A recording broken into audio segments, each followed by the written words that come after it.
My earliest memory is running around as a goal attack. Anyone who was tall was always in the shooting end of the court.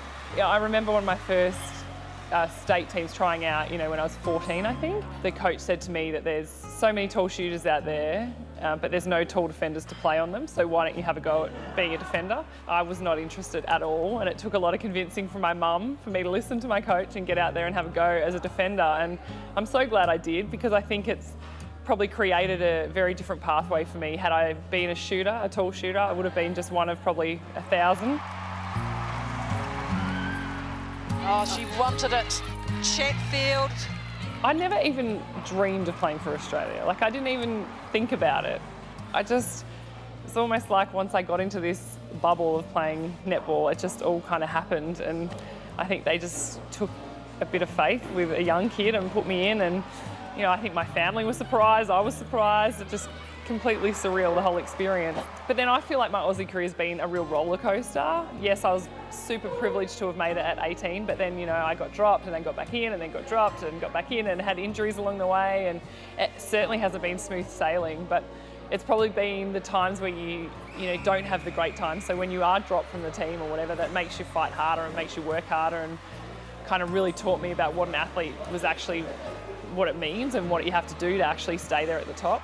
I look back on my Aussie career now and see it as teaching me so much more than what it taught me about netball.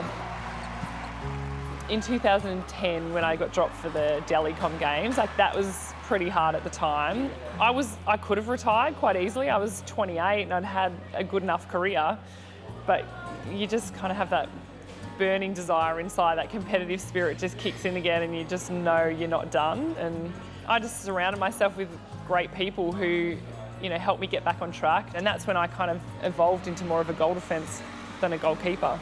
I was getting too short almost to be a goalkeeper because of all the massive shooters out there, and so playing goal defence, I loved it because I had to train differently, I played on different players, and that really kick-started my career again.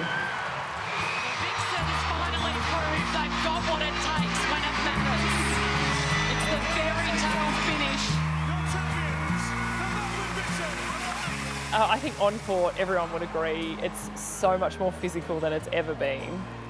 And I love that as a defender. I think for so long, you just want to be able to contest and compete for a ball and not be able to play all the time. Whereas now, it's just game on. As long as it looks like you're both evenly contesting it, then you get away with anything. It's tough and you've got to be strong. I love how, I don't know if the New Zealand girls created it, but I just love the chairlift and just stuff like that people are exploring things differently, doing things differently.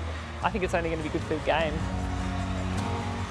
The highlights are the friendships that you have, definitely. I feel like I've got some amazing friends all around Australia and the world because of netball. You get the opportunity to do so many things that you never thought you would. You get the opportunity to meet so many amazing people that you never thought that you would, and it's all because you're an athlete.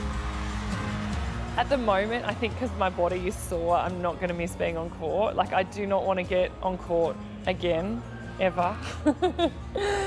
I will miss being in a game, a pressure situation in a game, because I love that. I love when the pressure's on, and I love when we have to fight it out. It will be interesting to see how I go over the next couple of months, couple of years, however long it is, and away from the court, and how much I really do miss it.